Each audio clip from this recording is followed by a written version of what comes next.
Bienvenue dans cet amphithéâtre. Alors, c'est le premier cours magistral du DU Pédagogie de l'enseignement supérieur. Personne, il n'y a pas d'étudiants assis par terre, ça me rassure. Vous le savez peut-être ou pas, aujourd'hui c'est la rentrée du DU Pédagogie de l'enseignement supérieur, qui est notre première année de diplomation de la pédagogie de l'enseignement supérieur à Strasbourg. Et à cette occasion, nous accueillons 14 étudiants enseignants-étudiants, qui ont déjà un peu souffert ce matin avec nous. Et nous sommes accompagnés pour cette première promotion, et on va dire tout notre DU de pédagogie d'enseignement supérieur, par Christelle Lison, qui est professeure à Sherbrooke, et de l'Université de Sherbrooke, et grande spécialiste de la pédagogie de l'enseignement supérieur. Christelle va être la marraine de notre promotion et va aussi accompagner les étudiants tout au long de l'année sur leur SOTO. How do you say it? S-O-T, SOTO.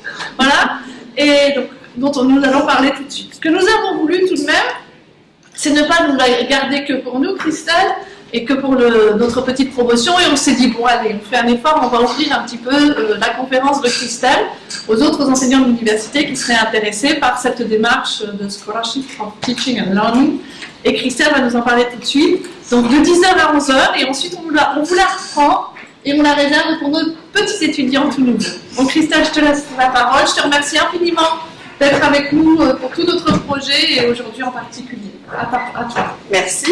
Ah, juste, j'ai des consignes, pardon, excuse-moi. Alors, Christelle doit parler dans le micro, vous ne devez pas parler. Pas du tout. C'est peut-être pas ça qu'on va faire, mais je te laisse dire pareil. Bon, et parce qu'en fait, c'est Claire essaie de faire une captation, et bon, c'est juste effectivement qu'il n'y ait pas trop de bruit, et puis si vous pouvez parler assez fort, ou alors Christelle va reformuler les questions, comme ça elles sont dans la vidéo, et moi je vais les noter, sinon on sous-titrera. Voilà, à la Christelle. Alors vous aurez compris que déjà être attaché au micro, ça va être difficile. Pour moi, c'est vraiment ça, c'est mon plus gros exercice. C'est pas de vous parler, c'est de rester dans le cadre de la vidéo. Donc je vais me forcer, mais ça va sûrement s'en aller. Je suis vraiment désolée. Je vais quand même essayer. Donc, effectivement, je suis prof à l'Université de Sherbrooke. J'enseigne la pédagogie universitaire aux enseignants-chercheurs, à l'équivalent des maîtres de conférences, aux vacataires, aux doctorants qui souhaiteraient un jour enseigner à l'université ou dans ce qu'on va appeler chez nous les collèges d'enseignement généraux et professionnels, donc qui est le niveau entre le secondaire obligatoire et l'universitaire. Mais on accueille aussi dans les formations notamment des conseillers pédagogiques ou des gens même de la formation de l'entreprise privée qui ont un intérêt autour des questions de développement professionnel. Alors, à l'université, forcément, quand on est enseignant-chercheur ou même quand on est employé dans un secteur de l'université, on va souvent avoir un espace de formation continue. Mais comme enseignant-chercheur, notre formation continue, elle se situe plutôt à notre niveau disciplinaire. Si je suis enseignant en chimie, ben, je vais aller dans des colloques de chimie. Et moi, ce que je vous propose aujourd'hui, c'est de voir avec vous comment vous faites pour vous développer comme enseignant de chimie. Parce qu'effectivement, être chimiste, avoir un doctorat en chimie, ça ne devrait pas faire de nous automatiquement un enseignant en chimie. Et d'ailleurs, je suis convaincue pour un certain nombre de collègues, ce passage, il se fait parfois avec une certaine douleur. C'est-à-dire qu'on a une image de l'enseignant-chercheur qui n'a pas nécessairement envie de bouger. Moi, j'ai parfois une image des enseignants-chercheurs, mes collègues, qui plutôt ne savent pas comment faire. En fait, c'est pas qu'ils ne veulent pas, c'est qu'ils ne connaissent pas le chemin à emprunter. Donc, moi, je suis plutôt dans une approche de dire, on va y aller ensemble, puis je suis comme un guide pour les aider. C'est un peu ce que je vais faire avec les étudiants, enseignants, chercheurs. Ce sont mes étudiants au quotidien. C'est moi, je travaille très peu avec des gens d'éducation. Les gens d'éducation, en général, pensent qu'ils connaissent la pédagogie, je vais reformuler. Mais les gens des autres disciplines, essentiellement génie, médecine, sciences, informatique, philosophie, sont parfois bien ouverts à faire évoluer leurs pratiques dans un contexte d'université en changement, puis c'est ce qu'on va regarder ensemble aujourd'hui. Alors, même si Sophie a dit qu'il fallait que je reste au micro et que vous ne parliez pas trop, moi je vais vous inviter à prendre la parole quand vous le voulez, puis je vais reformuler pour notre collègue. Vous comprendrez que l'autorité, c'est pas ma plus belle qualité. J'ai du mal à vivre dans les cadres, c'est peut-être pour ça que je suis allée en pédagogie universitaire, parce que les cadres sont encore à définir, donc n'hésitez vraiment pas, on est là aussi dans un espace d'échange, bien qu'on va tenter de respecter le temps, parce que je sais que les horaires de chacun sont chargés. Alors, ce que je vous propose, c'est un petit plan de présentation pour vous aider à voir comment j'ai structuré ma pensée. partir avec un petit préambule, quelques questions justement qui vont vous être adressées, discuter un petit peu de contexte actuel à l'université, parce que c'est ça qui introduit cette idée de développement professionnel. Regarder ensemble ce qu'on met derrière le terme développement professionnel en pédagogie de l'enseignement supérieur. Vous proposez une démarche, effectivement, celle du Scholarship of Teaching and Learning, le SOTL ou SOTL, et pensez cette logique de l'individuel, je suis enseignant-chercheur, à une logique un peu plus collective. Nous sommes enseignants-chercheurs au sein d'une unité d'enseignement, d'une composante, d'un programme, d'une université. Comment est-ce qu'on regarde ça ensemble? J'espère que le programme vous convient. Je peux toujours changer, mais ça va moins coller avec mes dias. Mais n'hésitez pas si ça ne vous convenait pas. Alors, en préambule, peut-être une petite question pour vous. Qu'est-ce que le titre vous inspire? Cette idée de transformer ses pratiques, de se développer professionnellement en enseignement. Qu'est-ce que ça vous inspire? Oui, Paul. One point. En fait, au-delà de la matière qu'on est censé enseigner, c'est comment on l'enseigne et qu'est-ce qui va rester. Donc le développement professionnel en tant qu'enseignant-chercheur, ce serait plus de se développer dans la fonction, dans la capacité de transmission que dans la matière qu'on transmet. Ça, c'est intéressant, parce qu'ici, vous faites une différence, en effet, en termes de matière que vous maîtrisez et que je ne maîtrise pas. Je ne suis pas enseignante en physique quantique, versus la manière, vous non plus, heureusement, c'est déjà ça, versus, je n'ai rien contre mes collègues de physique quantique, que ça soit dit, versus la manière dont on va enseigner la physique quantique, où on va faire en sorte, vous parlez de transmettre des connaissances, mais aussi de les faire construire par les étudiants, et de faire en sorte qu'elles restent. Il y a là un vrai point autour des questions de transfert, effectivement, et de se dire, une fois que je leur ai dit des choses, comment est-ce que je fais pour que ça reste? On a vu un très bel exemple ce matin dans le DU, où Simon, le conseiller pédagogique, nous a présenté une diapositive en disant plusieurs parmi vous l'ont vu à de nombreuses reprises, et on a eu beaucoup de... ça me dit quelque chose, ça dit Basile, mais je ne crois pas que je l'ai jamais vu. Donc c'était vraiment intéressant, parce que finalement, on se rend compte que ce qui est évident pour les uns ne l'est pas forcément pour les autres. Comment est-ce qu'on fait pour ancrer ça en mémoire à long terme? D'autres choses que ça inspire pour vous?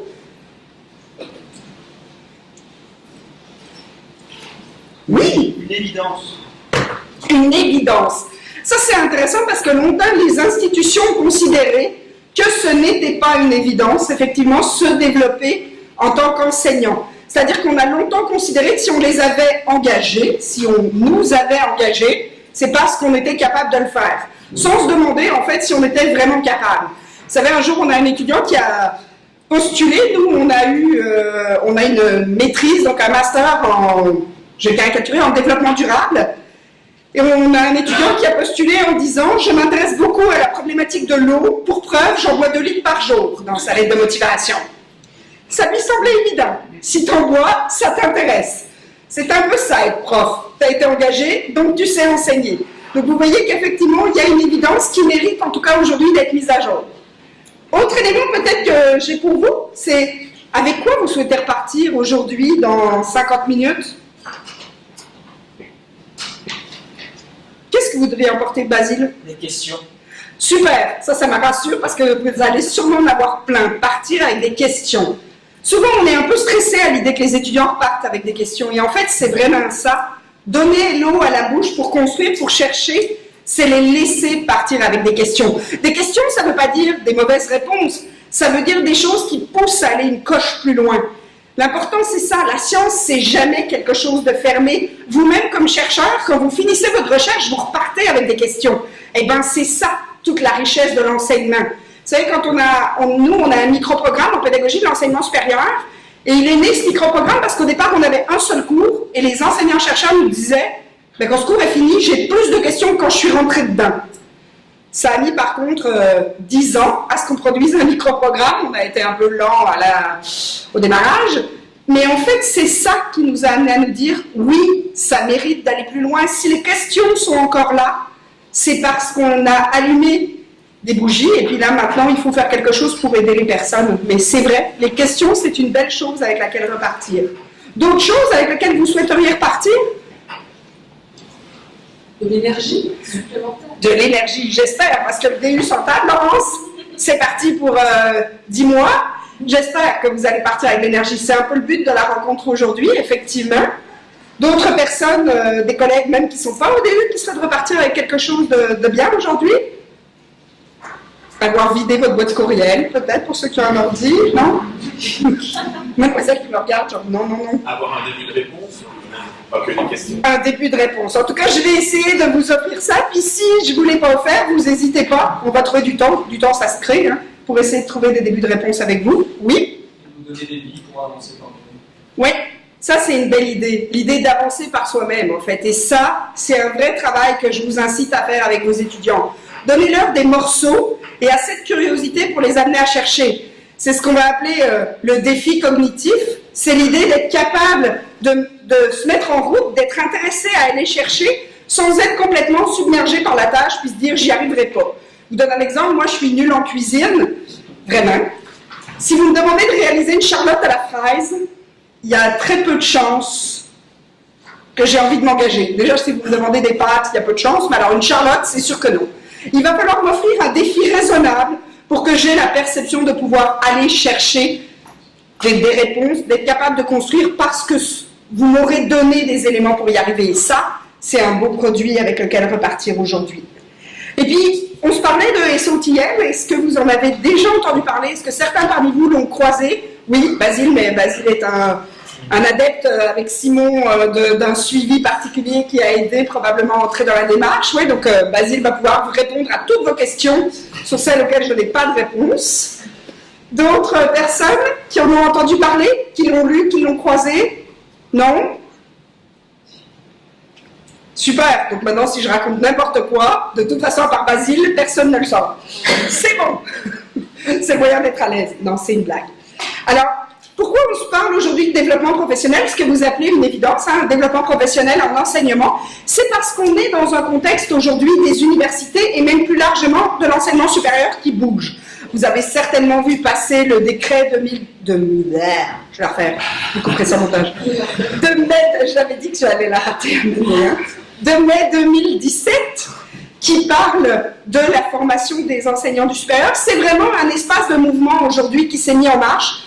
Je dirais, au départ, beaucoup dans le monde anglo-saxon, qui est en train largement de rattraper le monde francophone, qui avait bien avancé avec la Suisse, la Belgique, le Québec, et qui, clairement, aujourd'hui, prend toute la place en France. Vous avez vu qu'il y a énormément d'appels à manifestations, de projets qui sont financés. La pédagogie universitaire devient au cœur.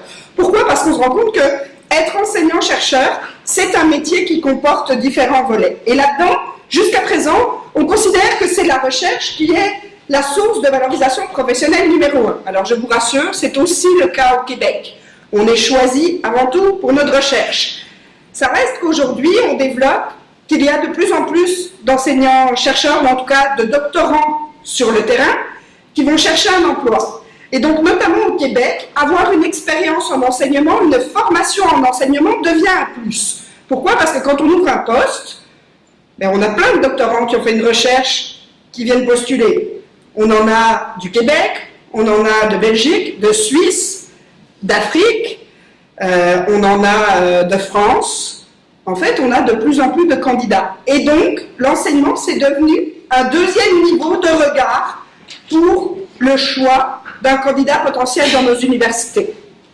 Et c'est une part importante de notre mission en tant qu'enseignant-chercheur. Aujourd'hui, ça vous semblerait complètement ésotérique que je vous dise on pourrait engager quelqu'un qui n'a pas fait de doctorat, il va apprendre sur le terrain à faire de la recherche. Ça nous semblerait vraiment ésotérique. Les espaces où il reste encore des enseignants-chercheurs qui n'ont pas de doctorat sont de moins en moins nombreux dans le monde. Or, en enseignement, à l'heure actuelle, on l'accepte. Comment est-ce qu'on va transformer ça pour faire en sorte que l'enseignement aussi soit un espace de valorisation professionnelle et de reconnaissance?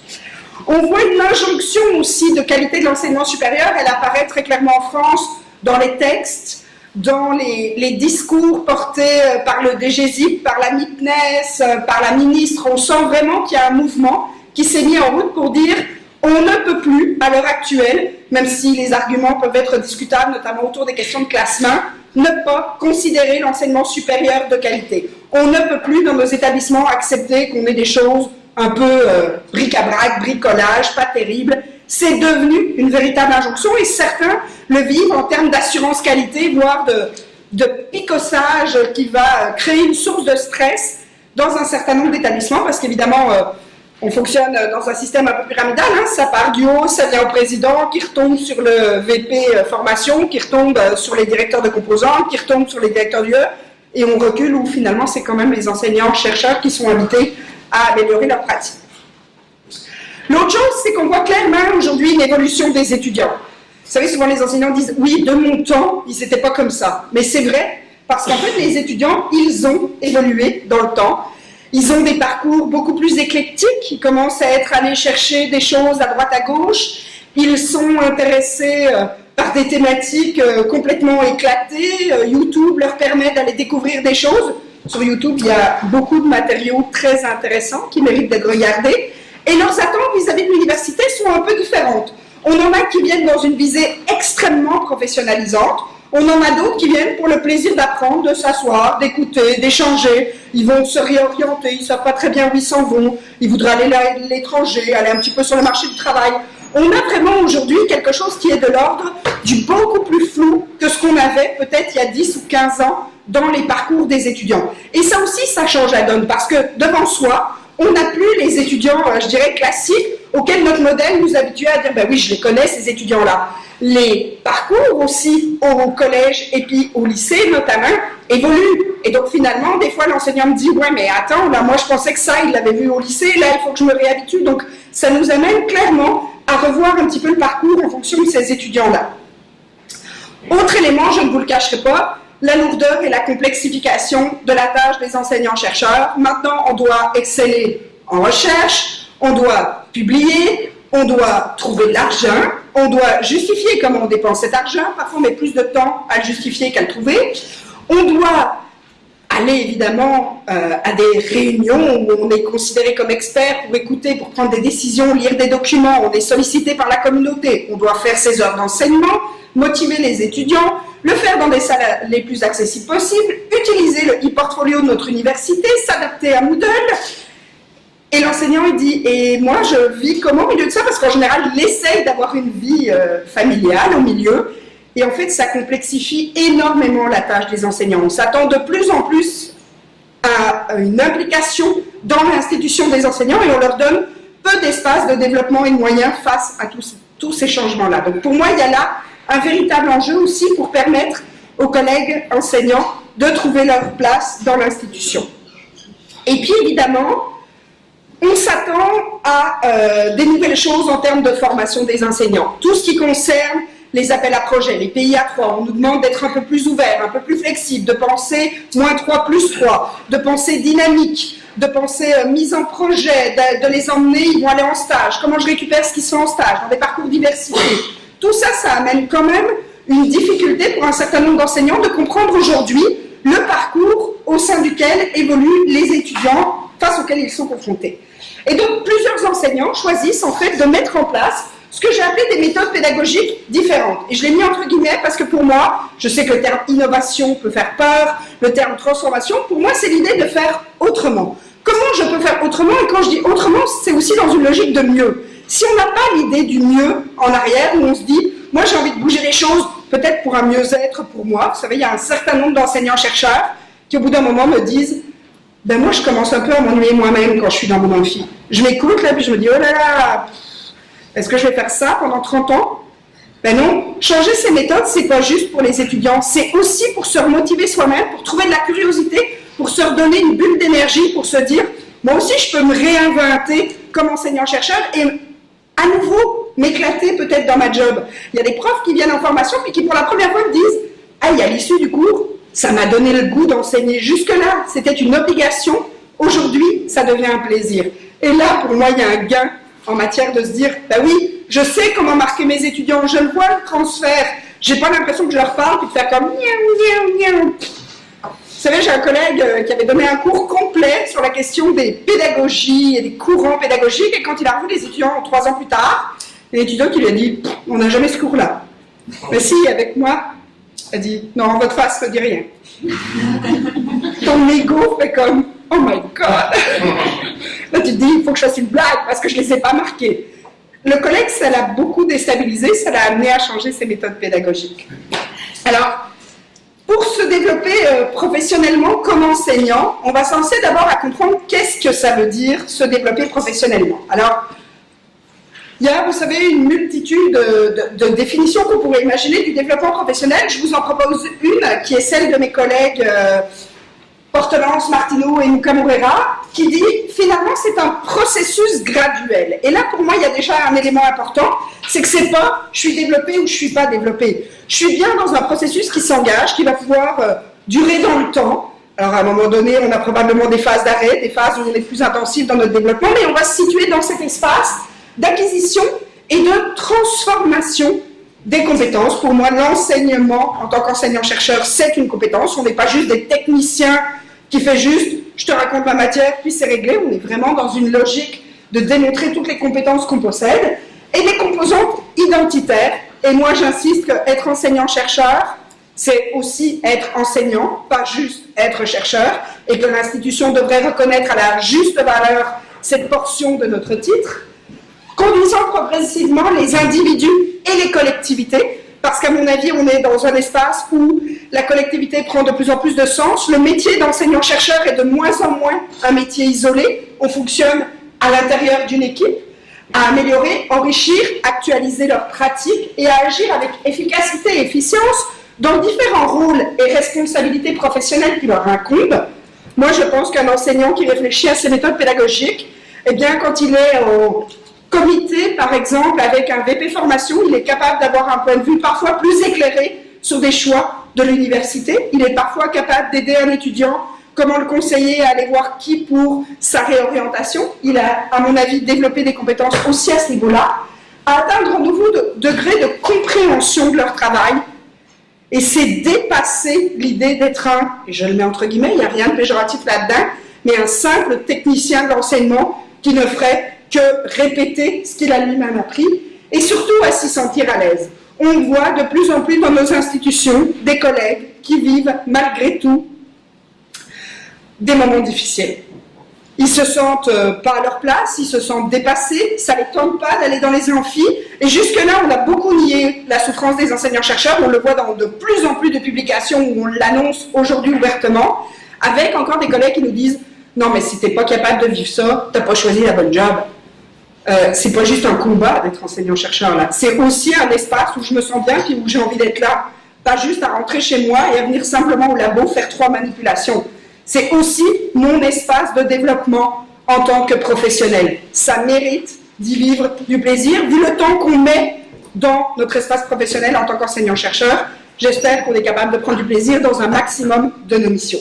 Ça va jusque-là? Yes? Alors, vous, comment vous faites pour vous développer comme enseignant-chercheur dans votre portion enseignement? Qu'est-ce que vous avez fait jusqu'à présent? Qu'est-ce que vous avez mis en place? Ou que vous voudriez faire, hein? Des fois c'est un idéal. Suivre les ateliers LIDI. Suivre les ateliers de LIDI. Bon, Vincent, c'est calme. Allez-y. Expérimenter. Expérimenter, effectivement. Olga? Commence par définir ce que je veux apprendre, qu'est-ce que expérimenter, quelles sont les compétences que je cherche à développer chez moi. Oui. Donc, en fait, mettre des mots sur les compétences que vous souhaitez développer vous-même, effectivement, c'est un premier pas, parce qu'on se donne du temps pour réfléchir, et c'est vrai que l'IDIP, ça devient un accompagnement, et qu'on peut oser jusqu'à l'expérimentation. D'autres éléments? Oui? Faire le point sur notre pédagogie actuelle, parce que si on veut se transformer, il faut oui. savoir qu'est-ce qu'on fait exactement aujourd'hui. Faire le point pour se transformer, c'est une bonne question, c'est un bon commentaire, parce que ça veut dire aussi oser se regarder. Et vous savez, le nombre d'enseignants que je vois, souvent ils me disent ouais, mais en fait, j'ai pas le temps de faire autrement, ou je peux pas. Puis quand on en discute ensemble, il y a beaucoup de...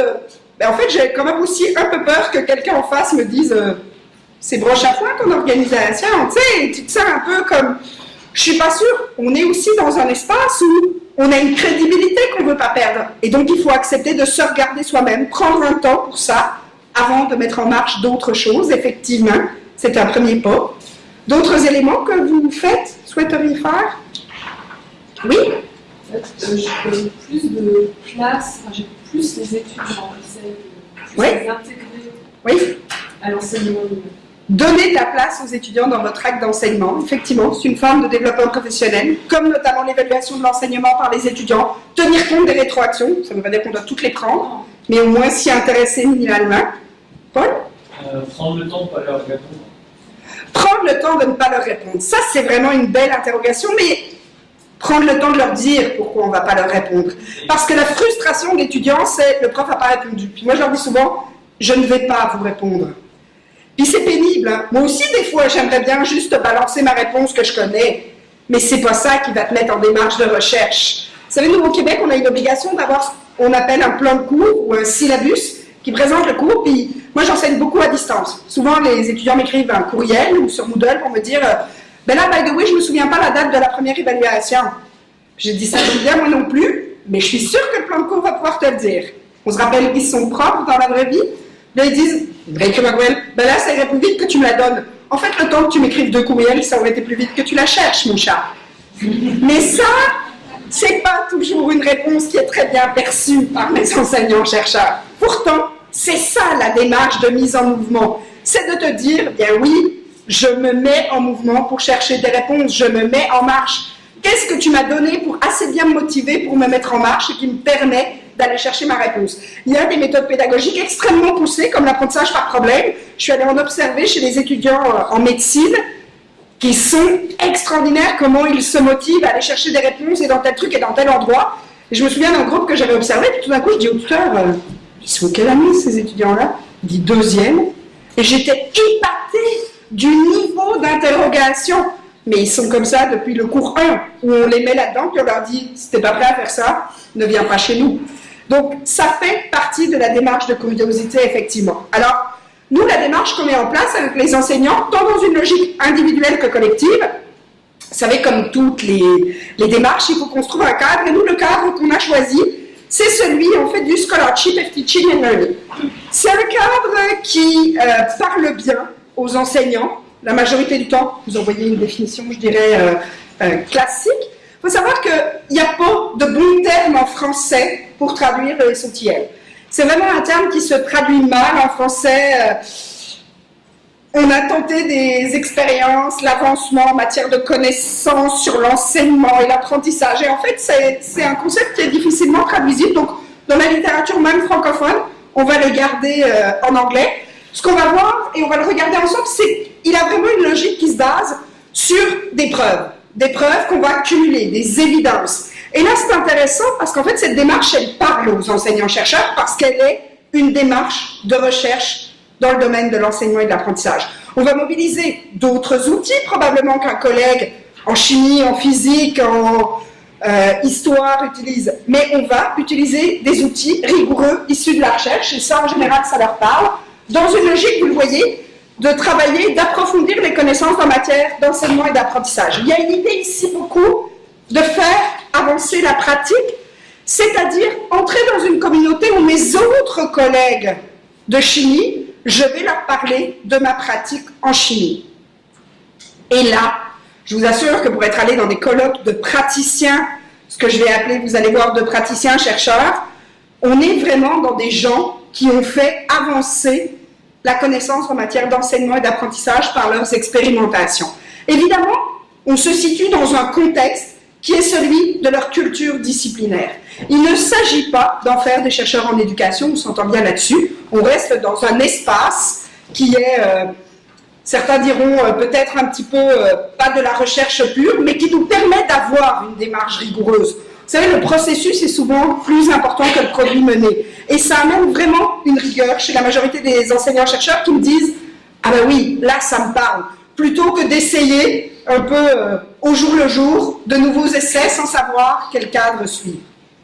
Alors, cette démarche, elle va s'inscrire, je viens de vous le dire, dans le fait d'adopter une posture spécifique et une posture dont il faut avoir conscience. Avec quelques collègues, on a discuté de comment ça se développe là ou les postures d'un enseignant-chercheur. Je vous dirais qu'actuellement, je suis déjà en réflexion sur un deuxième niveau. Mais de se dire, mon enseignant-chercheur, quand il vient comme enseignant, tout à l'heure Simon parlait de conception, et elles sont liées notamment aux éléments de posture, c'est qu'il peut avoir une posture de praticien. de ce que j'ai appelé en mode éveil. À la limite, quand il croise un texte, il se dit « Oh, il y a des choses en pédagogie ».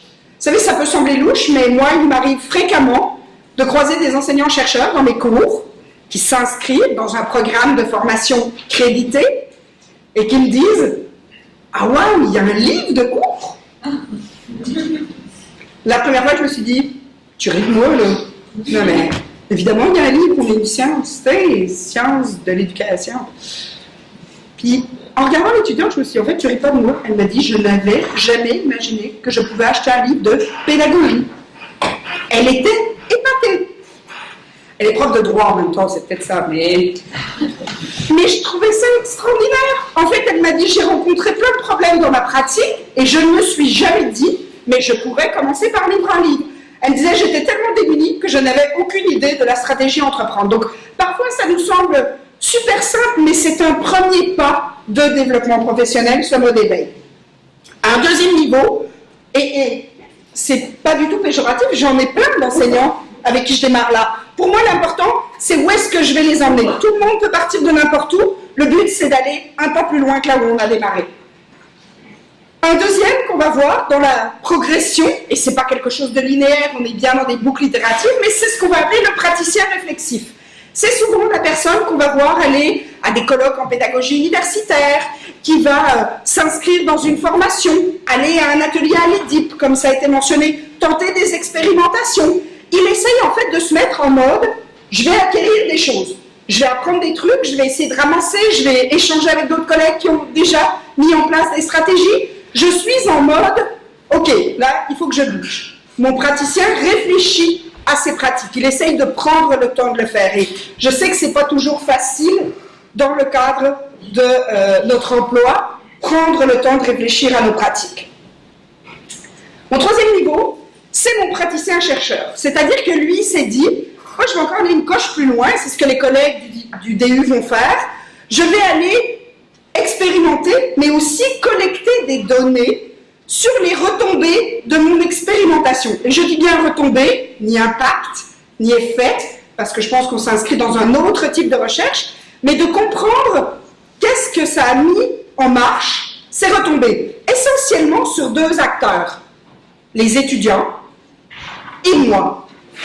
Je suis acteur pleinement de ma démarche de transformation pédagogique. J'entre donc dans ma logique de praticien-chercheur où je vais partager mon expertise avec un compagnon cognitif qui peut être mon conseiller pédagogique, avec une production dans un colloque, que ce soit dans un colloque de pédagogie, que ce soit dans un colloque de ma discipline. Il y a de plus en plus de colloques dans l'enseignement de la discipline. Si on pense à Promosciences, qui va être un colloque autour de l'enseignement des sciences au sens large, qui va être aussi peut-être une journée d'innovation organisée par mon SUP, Lydie, où je vais aller présenter aux collègues ce que j'ai fait, un échange dans mon département. Il y a plein de modèles autour du partage de l'expérience.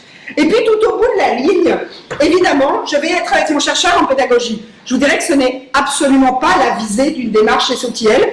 Nous avons un cas de collègue médecin, anesthésiste, qui a commencé et qui a dit, en fait, moi, je veux faire une reconversion de carrière, j'ai envie d'aller en pédagogie. Et il a fait tout un chemin, il a complètement changé de vie, mais ce n'est pas du tout le but. Là, lui est entré dans une production de savoir formel, comme un chercheur qui recommence, presque à zéro, je le mets entre guillemets, mais sa carrière de chercheur. L'idée du SOTL, si on va au bout de la boucle, c'est d'emmener les gens jusqu'à devenir un praticien-chercheur. Et ça veut dire ne plus jamais regarder son enseignement de la même manière. Ça, pour moi, c'est un point important qu'on va transformer le regard que vous allez avoir sur l'enseignement de votre discipline si vous voulez aller jusque-là. Mais imaginons qu'aujourd'hui, dans la salle, les gens du DU vont aller jusque-là. C'est ça, la finalité.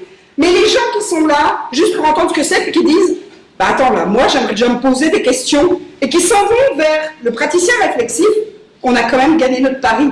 L'idée, c'est de nous faire avancer professionnellement de là où on part et jusqu'où on veut aller. Chacun doit aller jusqu'où il a envie d'aller. Je ne suis pas ici dans une prescription de vous dire « oh là là, si vous ne publiez pas, là, ça ne vaut rien, votre démarche ». Pas du tout. Je vous dis, on avance chacun dans ses étapes. Mais je pense que quand on a commencé des étapes, et je pense à Basile qui a déjà commencé un chemin, ben lui est en train quand même tranquillement, pas vite, de se diriger vers je vais partager peut-être plus formellement mon expertise parce qu'il a déjà mis en route sa boucle.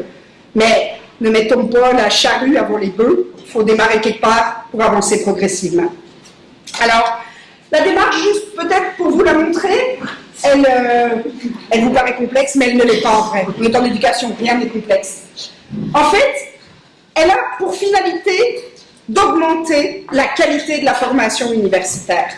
Notre finalité, c'est l'apprentissage qu'on va offrir aux étudiants en ayant un espace de réflexion sur vos pratiques, l'idée d'aller faire de la recherche et de communiquer. Si je vous donne les gros points, c'est vraiment là qu'on va aller, puis vous allez voir, on va rentrer ensemble dans la démarche. Mais en fait, elle dit surtout, on entre dans un processus rigoureux. Et ça, pour moi, c'est un point important. Parce qu'en fait, si on veut démontrer que l'enseignement de la physique, ça mérite d'être fait avec attention et soin, il faut entrer dans une démarche rigoureuse. L'idée, c'est un peu de dépasser le bricolage qu'on voit beaucoup en enseignement pour s'en aller vers une démarche pensée, réfléchie, sur laquelle on va aller chercher de l'info. Vous savez, parfois les enseignants me disent « Ok, je vais changer mon cours, maintenant je vais faire une séance en classe inversée. » Fine. Et pourquoi? Non, mais parce que c'est bien. J'ai lu un article de Marcel Lebrun. Je peux me permettre de citer Marcel, c'est mon ami. Et je trouve ça bien. J'ai dit, ok, moi ça ne me dérange pas en soi. Moi je l'aime bien, Marcel, mais pourquoi? Mais parce qu'il a dit que c'était bien. Ok, moi, si toi tu me dis c'est bien de se jeter d'un pont, devrais-je le faire? Là, il dit, mais non, ben, c'est ça. C'est pas parce que Marcel Lebrun t'a dit que c'était bien que c'est bien. Il faut en fait se poser vraiment la question de ton contexte. Qu'est-ce que ça veut dire faire une classe inversée? Qu'est-ce que ça veut dire collecter de l'info? En quoi ça va changer? Après, des fois, l'enseignant me dit, mais ça n'a rien changé. Ben, c'est sûr que tu n'avais pas vraiment de question de départ. Si tu n'as pas vraiment de question de départ, il y a peu de chances que tu saches ce qui a changé. Parfois même, ils me disent, oui, mais ça a été pire que quand je faisais du magistral. Parfois, c'est vrai. Mais parfois aussi, quand je vois comment ils ont mis leur classe inversée, je fais comme, ok boy, on a raté ce que c'était la classe inversée, visiblement. Donc, il ne faut pas juste prendre du content et se dire, je vais faire quelque chose. Il faut réfléchir à la démarche, et c'est ça l'idée du SOTL, c'est expérimenter en s'étant basé sur un cadre. Et c'est là ce que je vais regarder avec vous autour de améliorer ses propres pratiques comme enseignant, améliorer l'apprentissage de mes étudiants et valoriser la profession d'enseignant à l'université. C'est un message pour vos institutions. Valoriser la profession d'enseignant universitaire, elle est importante. Les collègues enseignants-chercheurs sont aussi enseignants. Si on a envie qu'ils s'y impliquent, il va falloir valoriser la portion de leur travail. Alors, la démarche, elle est née, je vous dirais au départ, elle n'est pas très vieille, hein, comme vous le constatez, c'est Boyer en 90, qui est un auteur américain, qui a dit, ben, en fait, on va regarder le concept de scholar autour de discovery, integration, application et teaching. On n'était pas encore dans l'idée de l'apprentissage, mais on allait déjà dans l'idée d'excellence en matière d'enseignement. C'était un grand pas, parce que jusque-là, c'est une question relativement peu questionnée dans les établissements universitaires. D'abord, on demandait très peu l'avis des étudiants. Ensuite, on considérait que l'enseignement était un mal nécessaire à la profession d'enseignant-chercheur. Et enfin, on se disait, de toute façon, ils font ce qu'ils peuvent. C'est-à-dire, ils vont faire ce qu'on leur a appris. Si vous regardez une classe aujourd'hui, regardez ça, puis regardez-en une en 1900, vous avez beaucoup changé de coiffure et de vêtements, mais sinon, ça se ressemble pas mal. En fait, on constate qu'aujourd'hui, à l'inverse, le public y est beaucoup plus hétérogène. En 1900, il y aurait eu beaucoup moins de femmes. Hein? Probablement des gens avec des origines qui venaient des milieux plus favorisés. Donc on voit vraiment quelque chose qui a changé. Or, ce qu'on proposait a très peu changé. Ça, c'était la démarche au départ de Boyer. Et puis, il y a eu, je dirais, un moment phare. En 2007, en fait, c'est Whitman et Richley qui lancent l'idée du Teaching Scholar et Scholarship of Teaching. Et là, on se disait, ah ouais, non, c'est super important de penser quand même exceller en enseignement, offrir des espaces de formation professionnelle aux enseignants, ça devient un vrai enjeu. Pourquoi? Notamment aussi parce qu'on voit comment, aux États-Unis, toute la pression à la performance des élèves, qui est calculée dans la recherche de ben, si les élèves sont performants, les enseignants, c'est qu'ils sont bons. Ce qui est d'ailleurs complètement ridicule entre nous. Il y a, à mon sens, aucun lien direct, c'est-à-dire que vous pouvez être un excellent enseignant et faire en sorte que les performances de vos élèves, c'est-à-dire passer un résultat à un temps T, ne soient pas nécessairement bons. Ça ne veut pas dire que vous avez été un mauvais enseignant, ça veut dire que peut-être vous n'avez pas réussi à mobiliser les bons outils, ça peut être le fait que le contenu de la matière était plus complexe que ce que vous aviez imaginé, ça ne veut pas dire qu'on ne doit pas s'interroger, mais ce n'est pas aussi automatique, et ce n'est pas parce que vos étudiants performent bien que vous êtes bon. Vous savez, il y a des étudiants qui réussissent malgré nous. C'est-à-dire que tu te dis, au vu de comment t'enseignes, je ne sais pas comment ils ont fait pour apprendre quelque chose. Et parfois, ils n'ont rien appris. En fait, ils ont mis en place des stratégies qui leur ont permis de réussir dans votre cours. Vous savez, il y a des étudiants qui sont extrêmement intelligents pour se dire, ok, toi, c'est ça, Pascal, que tu veux que je fasse, mais il n'y en a pas de problème. Toc, toc, toc, toc, toc. Et puis quand ils vont chez Simon, toc, toc, toc, ils font autrement, ils sont extrêmement adaptables à la situation. Donc la performance des étudiants n'est pas forcément un signe de l'excellence en enseignement. Et puis, on est arrivé vraiment à la logique de se dire, ben, si on pense enseignement, on doit penser l'autre volet, l'apprentissage. Vous savez, c'est comme un fil. Ah ben si, on en a plein. Quand tu touches à ça, tu touches mon enseignant là, il fait une pratique, forcément, il a l'autre bout.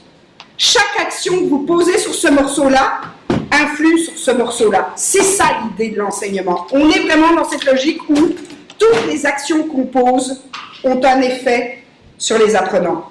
Ça veut dire aussi que les actions qu'on ne pose pas ont un effet sur l'apprentissage. On est forcément ensemble dans la démarche. Et ça, aujourd'hui, on le voit, il y a de plus en plus de colloques qui s'intéressent à cette question, il y a des revues complètes autour du SOTL qui se posent la question, il y a des associations.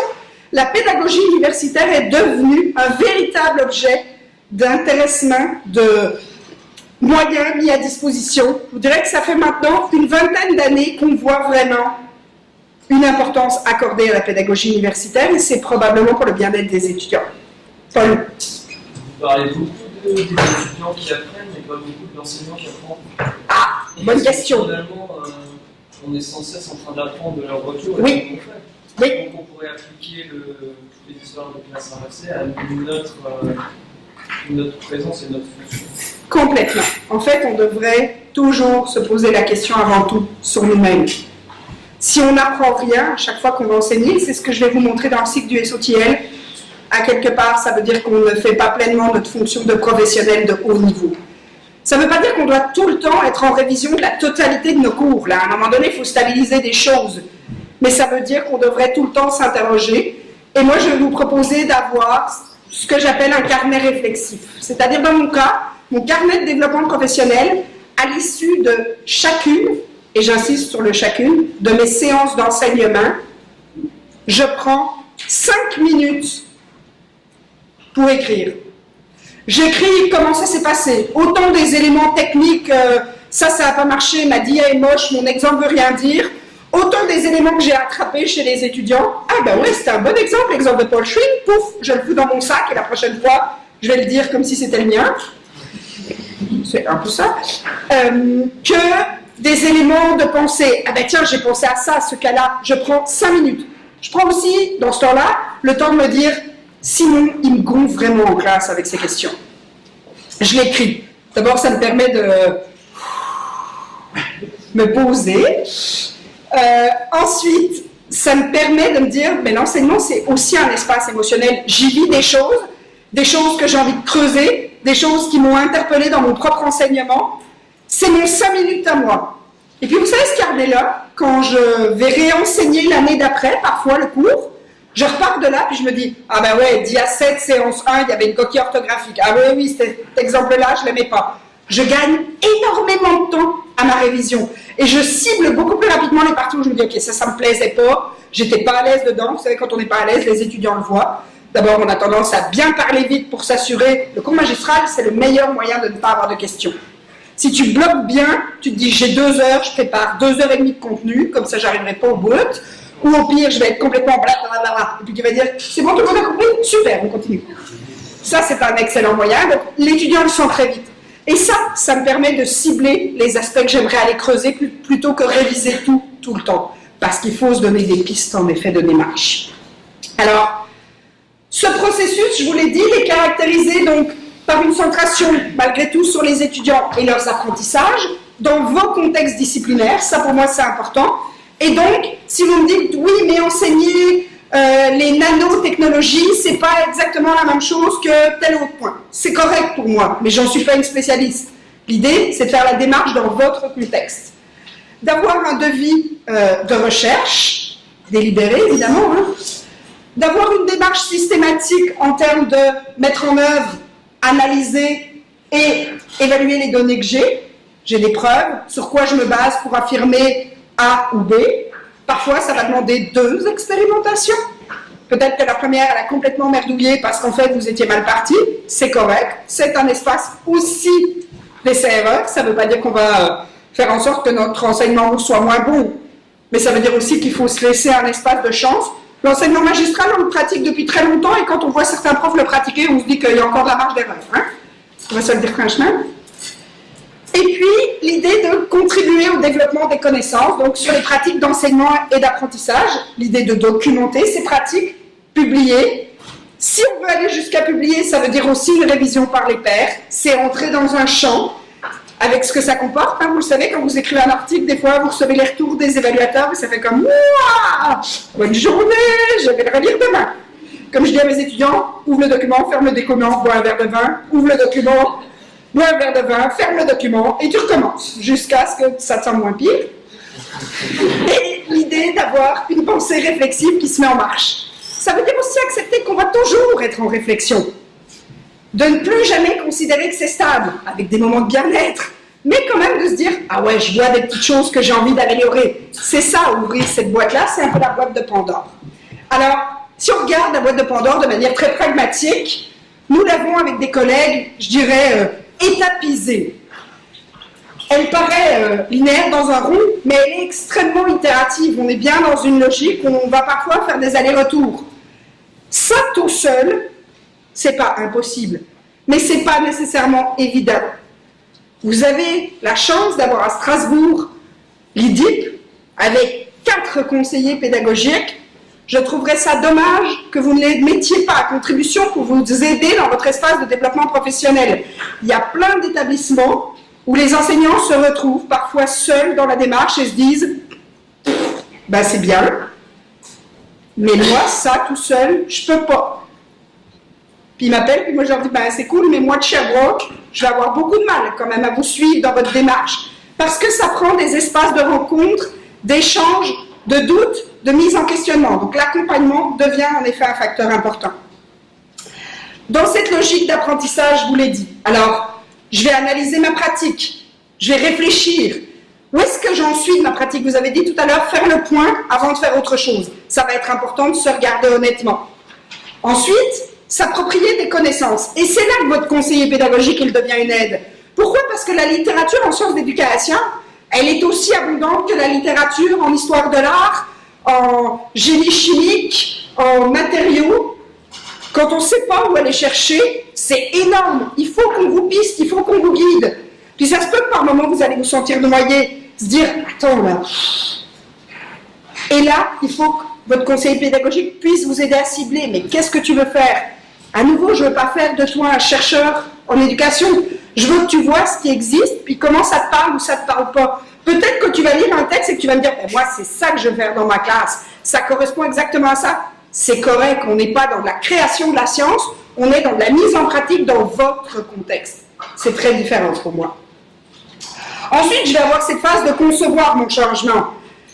Ça paraît facile, mais vous savez, les étudiants en génie, moi je travaille beaucoup avec les étudiants en génie électrique, génie informatique, génie mécanique, en fait, avec les enseignants qui accompagnent les étudiants. Vous comprendrez que je ne vois jamais un vrai étudiant dans une de mes classes, si de temps en temps parce que j'enseigne en master, mais les enseignants souvent ils me disent « Ouais, mais les étudiants ils se lancent trop vite dans le projet. » Tu sais, ils voient tout de suite « Ah oui, nous on veut construire telle machine, puis ils n'anticipent pas, ils planifient pas.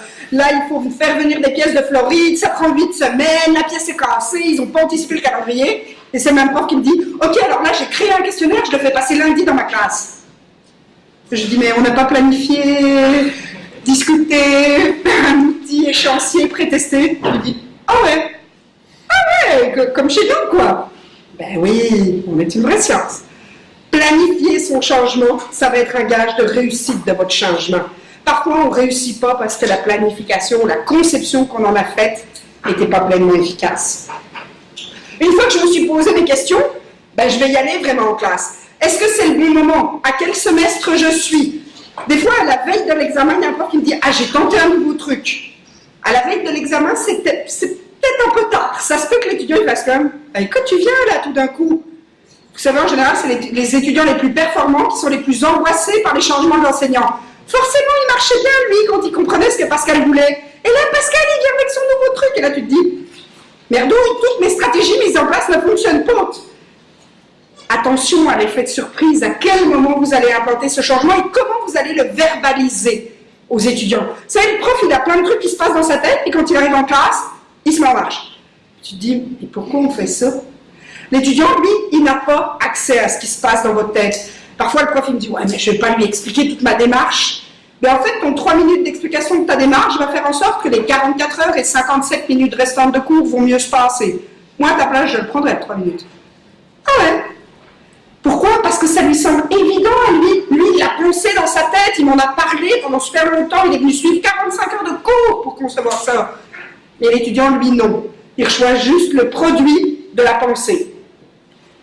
Et puis, une fois que je l'ai fait, vous savez, beaucoup d'enseignants, je regarde pour pas tomber, s'arrêtent là-haut. Mais le SOTL, il dit, on va aller une coche plus loin. On va aller voir si ce changement, il répond à la question que tu t'es posée au début. Toi, tu as mis en place une classe inversée parce que tu considérais que ça allait augmenter la motivation de tes étudiants. D'abord, la motivation à quoi? À apprendre, à écrire.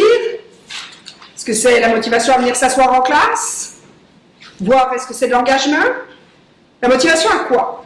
Mais en fait, le SOTL, il va dire, on va aller jusqu'à l'évaluer, ce changement. On va aller ramasser de l'info, on va aller en tirer des conclusions, on va aller l'analyser.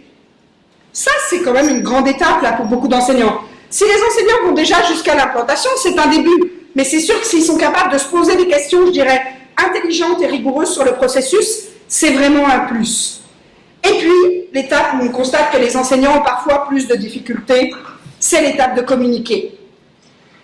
Pourquoi? Parce que c'est entrer dans un nouveau champ de recherche. Communiquer dans une revue, je vous dirais que rarement, quand les enseignants viennent suivre nos formations, je vous rappelle que nous, on est dans un programme crédité, je leur dis souvent, ne vous mettez pas trop de pression quant à la finalité. Offrez-vous le droit de juste communiquer dans votre département, dans votre composante. C'est déjà une preuve de démarche. Ne vous mettez pas sur les épaules d'aller écrire un article scientifique pour Higher Education. Ça se peut que vous y arriviez. Ça se peut aussi que ça soit très long pour arriver au bout du processus puis dire « By the way, j'ai été refusé ». Et là, ça finit plus sur un échec que sur une réussite. Offrez-vous aussi des espaces de réussite. Des fois, ça fait du bien une petite tape dans le dos puis de se dire « Ok, je vais commencer par mon département, puis en fonction de ce que je vais recevoir, j'irai faire un deuxième tour ailleurs ». Nos collègues sont parfois déjà bien assez sévères, on va s'offrir un petit temps de repos avant de se remettre en marche. Alors, ça, c'est la démarche. Et cette démarche, je vous l'ai dit, c'est un processus de recherche rigoureux, si on va jusqu'à l'évaluation, avec une collecte de données, je vous l'ai répété depuis le début, avec les étudiants, mais aussi avec vous. Et là, c'est l'idée d'utiliser des outils. Si je collecte de la donnée, j'ai des outils pour le faire. C'est pas a posteriori que je me dis « Ah bah ouais, j'aurais dû. » Oui, mais c'est trop tard, alors. Tu ne peux pas reconstruire l'histoire. À un moment donné, il faut que tu aies fait ça dans une démarche rigoureuse. En sciences, vous avez des démarches rigoureuses dans vos disciplines. On peut avoir divers outils. Le journal de bord, c'est un outil très fréquent qu'on va trouver, ce qu'on pourrait assimiler au cahier de laboratoire pédagogique. Vous savez, souvent les profs de sciences, ils en ont un cahier de laboratoire, ça leur parle bien quand je leur dis ça. Ben, c'est la même chose, mais le pédago. C'est cette idée de votre carnet réflexif, qu'est-ce que vous allez noter dedans? Vous pourriez avoir des questionnaires auprès des étudiants, c'est sûr, c'est un moyen qu'on utilise souvent. Évidemment, ça demande un petit peu de qualité de l'outil. Si c'est formulé en disant « Est-ce que vous avez beaucoup aimé mon cours ?» Oui, vraiment oui, super. Éthiquement, ça va peut-être vous poser un problème pour tirer des conclusions. Les entrevues individuelles ou collectives avec des étudiants, par exemple, c'est faisable. Toute une technique de self-study, et ça, c'est un autre outil dont je pourrais vous parler, mais vous devenez vous-même le cœur de votre réflexion. Et l'idée, en fait, c'est de tracer des artefacts. Peut-être que vos planifications de cours, vos notes, elles sont une preuve de votre transformation pédagogique. L'idée, c'est qu'est-ce qui fait en sorte que j'ai collecté des éléments qui me parviennent de me dire « Ben oui, je me suis développée professionnellement, j'ai appris des choses. » Des fois, c'est quand on y réfléchit qu'on se dit « Ben oui, ça en fait, pour moi, c'est un vrai apprentissage. Je m'en rendais peut-être pas compte au moment même, mais aujourd'hui, ça me semble évident que ça a été mon déclencheur. » Et puis évidemment, dans le SOTL, vous l'avez vu dans mon schéma, l'analyse de données, puis l'interprétation. Puis parfois l'interprétation, ça nous amène à dire « Ouais, ben ça, finalement, c'est peut-être pas top. » Laissez-vous une chance, mais trouvez-vous des pistes sur les suivis. Si vous dites « Ok, je fais une étude de cas, puis mon cas, à la base, va se le dire franchement, il est merdique. » Il y a peu de chances que ça donne l'effet escompté. Mais des fois, c'est le matériau même en lui-même de base.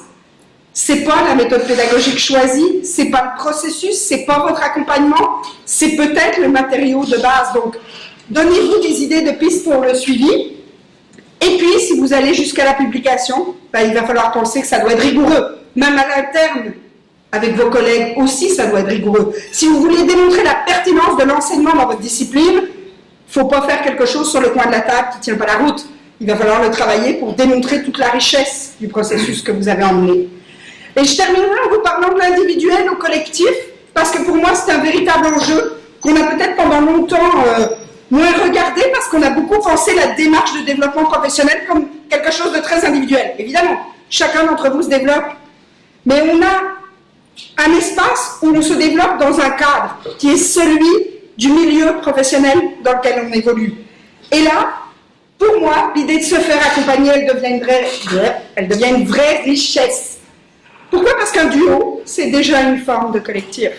Il y a donc déjà un père, puis je regarde là et je regarde là parce que les CP sont là, il y a déjà un père avec qui je vais échanger. Je vais lui parler de mon truc, il va me questionner, il va me remettre en doute. Il est mon compagnon cognitif. Je me souviens d'un CP qui voit un enseignant-chercheur de physique qui vient 2 fois par année. Il s'assoit, et puis il vide son sac, mais littéralement, comme on va chez un psy. Il lui parle de tous ses cours, blaire. Puis le CP au début, il me disait, mais je sais pas quoi faire, alors il lui posait des petites questions. Ah, as-tu pensé à ça? Puis alors le prof lui disait, attends un peu. Ah ben non, j'avais pas pensé à ça, je trouve que c'est une bonne idée. Puis là, il parlait tout seul. Le CP réinterrogeait, attends un peu. Puis il est drôle parce qu'il s'arrête, hein. Il regarde en plafond. Ah non, ça ne parle pas du tout, blablabla. Et puis il s'en va. Et il vient 2 fois 2 heures par an, ça fait 5 ans.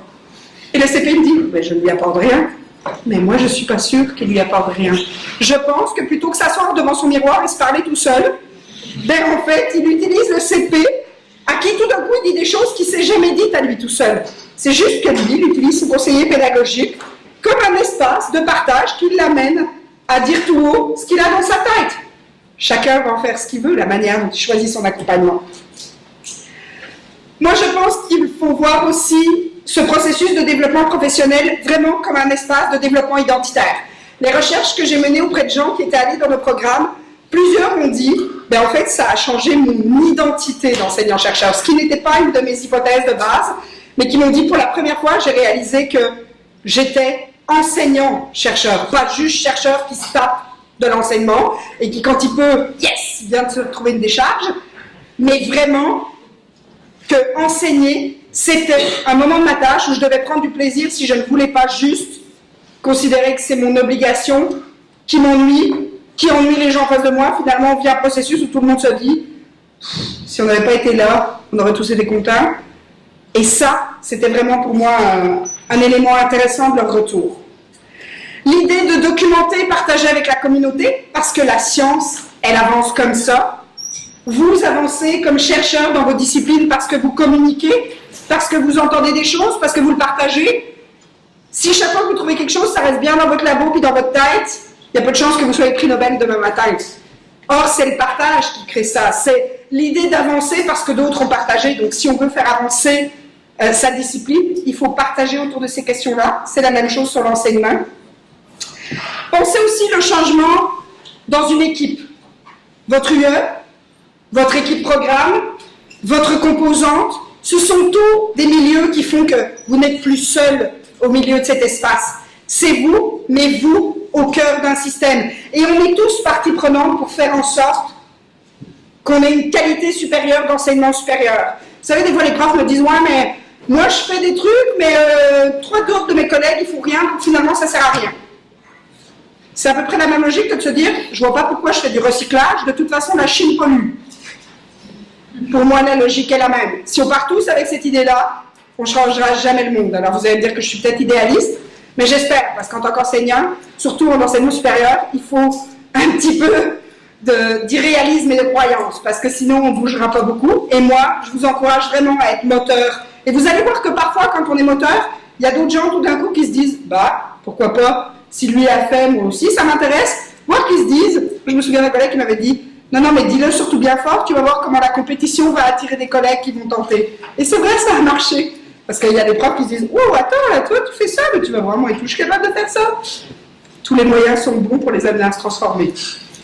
Alors, pensez l'idée de la transformation de vos pratiques à la transformation des pratiques dans votre discipline. Pour moi, c'est une vraie valeur ajoutée. Puis un jour, il y a l'ancien doyen de la faculté de médecine à Lyon-Ouest qui m'a dit, tu sais Christelle, si j'enseignais la médecine comme on me l'a appris, il y a des actes pour lesquels j'irais en prison aujourd'hui. Et ça m'avait vraiment beaucoup marqué. Et il m'avait dit, en fait, je ne comprends pas comment on peut enseigner la médecine comme il y a 50 ans, parce que ça nous semble complètement ésotérique, certaines actions.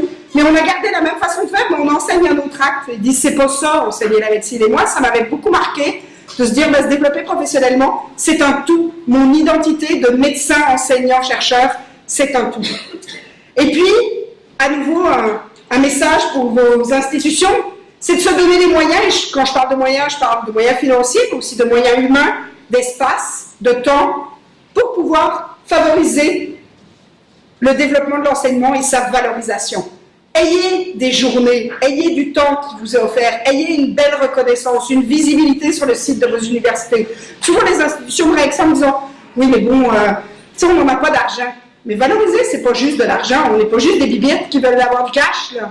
On est aussi des gens qui aimeraient bien que de temps en temps, sur la première page de l'université, on dise « Hey, dans la classe de Camille, il y a une super expérience, les étudiants sont allés faire une simulation à l'ONU. » C'est plutôt valorisant pour un prof. Ça fait du bien de pas avoir une tape dans le dos. Puis je vous encourage sincèrement à vous donner vous-même des tapes dans le dos, parce que ça va être la première étape de votre développement professionnel.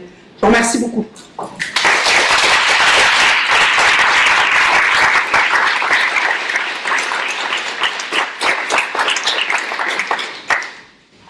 Vous avez des questions? Des remarques? Tu vois, ça s'appelle de prof, ça. Ouais. Vous avez des questions? Non. Elle fait la québécoise, là, bien à l'aise. Moi, je vais faire la prof française. Bon, des questions. L'examen, c'est demain, donc de 14h à 15h. J'espère que vous avez bien compris. Non, allez. N'hésitez pas. Puis si des questions vous viennent, vous avez mon courriel, vous écrivez un collègue de l'IDIF, au pire. Paul? Quelle place vous accordez au ressenti dans tout ça?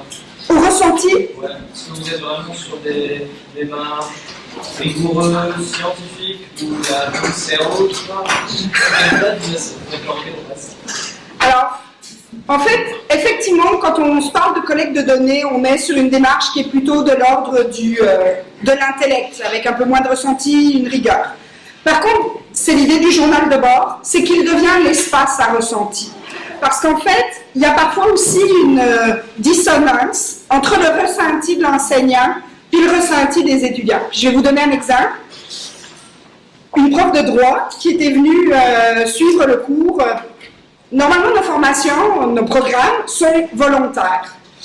Mais son doyen considère qu'elle n'a pas de bonnes évaluations de l'enseignement par les étudiants et donc que ce serait bien qu'elle y aille. Donc le volontaire s'est transformé en « si tu n'y vas pas, ça se pourrait que ça se complique. » Elle est vacataire, vous comprenez qu'elle n'a pas très envie que ça se complique. Donc en fait, elle vient. Puis je vois bien dans le premier cours qu'elle est là, mais c'est comme « Salut, je m'appelle Edith. » Bonjour, et vous venez pour apprendre des trucs. Ça va être long, 45 heures. Mais on va y aller. À la séance 3, elle me dit, ouais, tu sais, finalement, c'est mon doyen qui m'oblige. Je dis, ok. Puis en fait, elle m'explique qu'elle ne comprend pas ce qui ne va pas. Et elle me dit clairement, mais en classe, les étudiants disent rien, ça se passe super bien. Alors, il faut savoir qu'au Québec, un étudiant qui dit rien, en général, c'est pas bon signe. Alors, c'est une étudiante qui a un profil, elle n'a pas fait ses études au Québec, elle est française d'origine, elle a une image peut-être de l'enseignement qui colle un peu moins, et là, elle va s'en aller dans une formation continue en plus pour un cours qu'elle a obtenu. Et en formation continue, On a beaucoup d'étudiants qui sont comme vous, ils ont une pratique professionnelle, donc ils sont parfois un petit peu plus écossants, et l'idée de se taire assis dans la salle, c'est pas leur truc. Et donc, en discutant, finalement, on arrive au fait que sa première problématique, ce qu'elle veut aider, c'est mettre les étudiants en action. Les faire parler, les faire échanger. Alors peut-être pour certains d'entre vous, ça semble super banal, mais pour elle, c'était un vrai changement de pensée. Parce qu'en fait, elle me dit, mais moi, quand j'enseigne, si tu coupes mon fil d'enseignement, je suis perdue, j'ai beaucoup de mal à me raccrocher, j'ai besoin d'un plan hyper structuré, donc elle a énormément de diapositives, tout est méga structuré. Bon, finalement, en discutant ensemble, elle suit le cours, donc on présente des choses, évidemment, on teste des méthodes, on se met en route, et elle me dit, ben, j'ai envie de faire une méthode des cas. Donc c'est vraiment un case study, c'est un modèle qui est anglo-saxon, qui vient d'Harvard, qui marche plutôt bien dans le domaine du business, de l'administration. On est en droit, ça peut marcher, c'est pas un problème. On travaille ensemble sur son cas, vous comprenez que moi je ne suis pas prof de droit. Donc elle doit travailler les aspects disciplinaires, on travaille ensemble comment le présenter, comment elle va présenter la méthode, le travail aux étudiants. Elle est prête, elle s'en va à sa séance. Elle me rappelle 3 heures après, puis elle dit « Ah, c'était n'importe quoi ton truc !» 1, c'est pas le mien. 2, c'est pas un truc. C'est pas grave.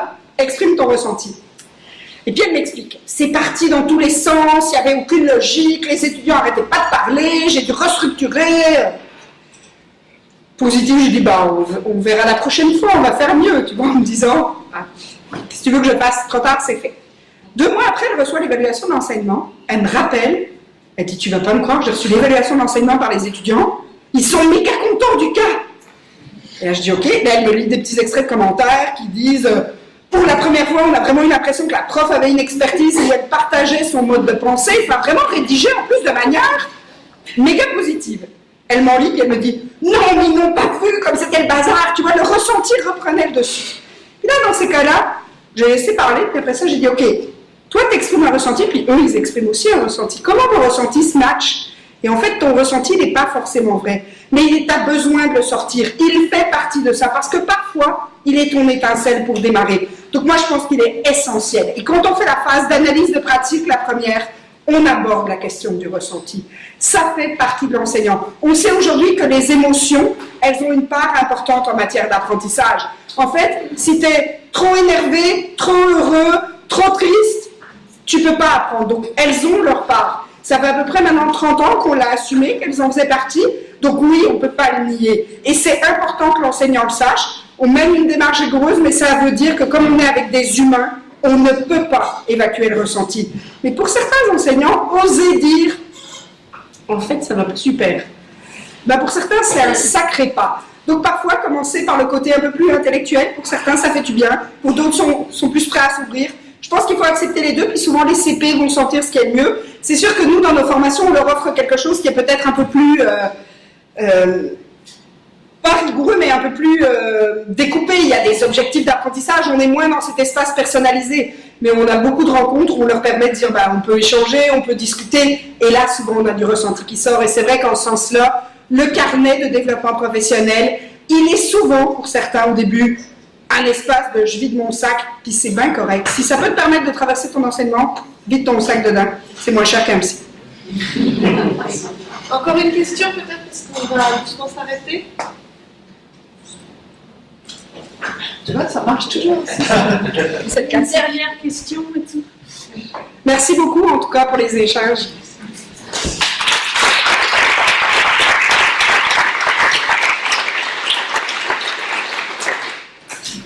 Merci beaucoup Christelle, et puis tu as bien fait le chemin qu'on a envie de faire nous aujourd'hui à l'UDIP et à l'université, c'est vous permettre de vous développer professionnellement en pédagogie, de mettre ensemble effectivement votre démarche scientifique de recherche avec votre pédagogie aussi, et puis d'avoir une action qui soit à la fois individuelle et collective, tous ensemble pour s'aimer, c'est aussi notre but. Merci beaucoup Christelle, merci à vous d'être venus, on retrouve les étudiants du DU, on continue à bosser là, et puis à bientôt tout le monde.